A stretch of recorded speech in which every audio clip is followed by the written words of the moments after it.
नमस्कार दोस्तों, एकलव्य क्लासेज की यूट्यूब चैनल पर आपका फिर से हार्दिक स्वागत है। चलिए आज हम स्टार्ट करने वाले हैं ऊष्माक्षेपी अभिक्रिया के बारे में। तो देखिए, देख लेते हैं परिभाषा कैसे होती है।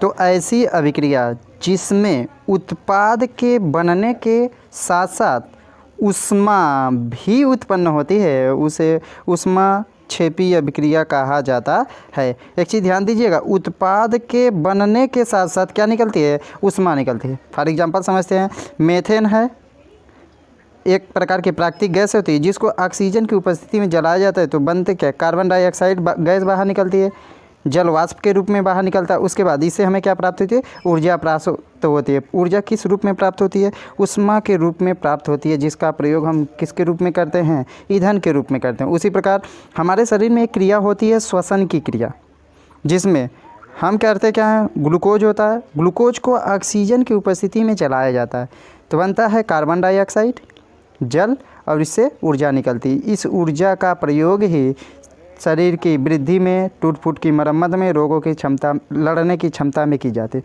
इसी प्रकार कोयले को अगर ऑक्सीजन की उपस्थिति में जलाया जाता है तो कार्बन डाइऑक्साइड, इससे जो ऊष्मा ऊर्जा निकलती है कि नहीं निकलती, उसी का प्रयोग हम क्या करते हैं? भोजन पकाने में कर लेते हैं, विभिन्न प्रकार के क्या विद्युत उपकरणों में किया जा रहा है।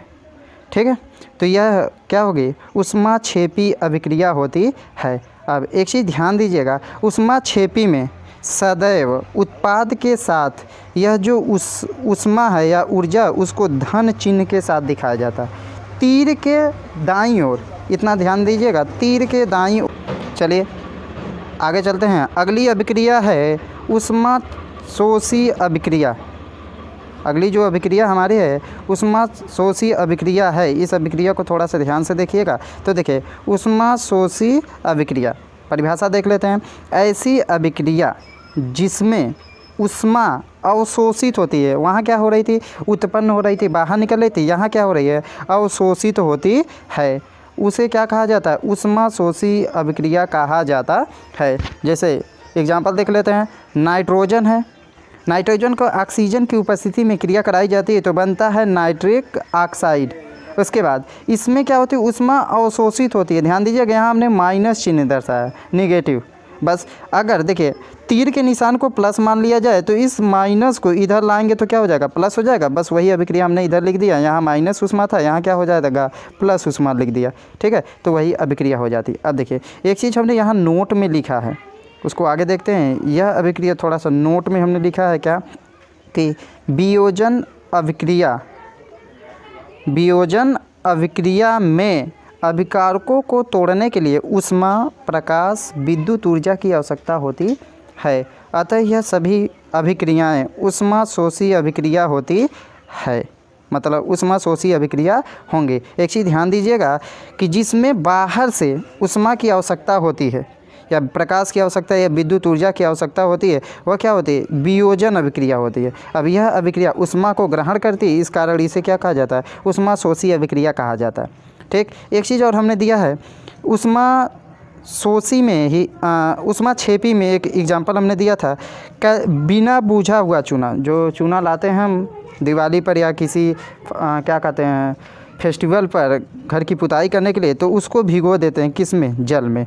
तो जल में मतलब भिगोया जाता है तो बनता है बूझा चूना, चूने का पानी। उसके बाद उसमें देखेंगे तो बहुत तेज़ बुलबुला निकलता है, उससे ऊष्मा प्राप्त होती है।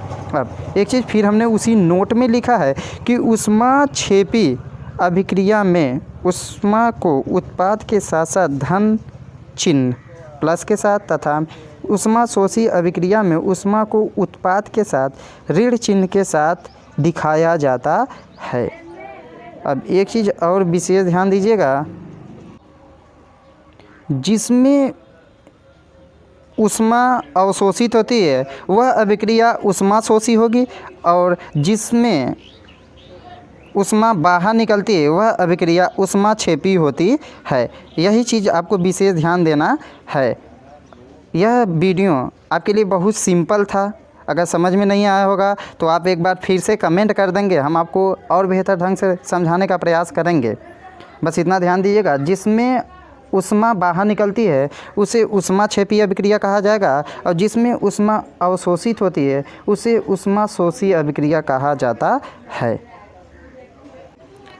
और एक चीज़ विशेष ध्यान दीजिएगा, अपने नोट्स को बनाते रहिए। नोट्स को बनाते रहेंगे तो आपको पढ़ने में आसानी होगी। ठीक है, बस आज के लिए इतना ही काफ़ी है। फिर मिलेंगे अगले वीडियो में। अगर हमारा वीडियो अच्छा लगा हो तो हमारे चैनल को लाइक और सब्सक्राइब अवश्य कीजिएगा।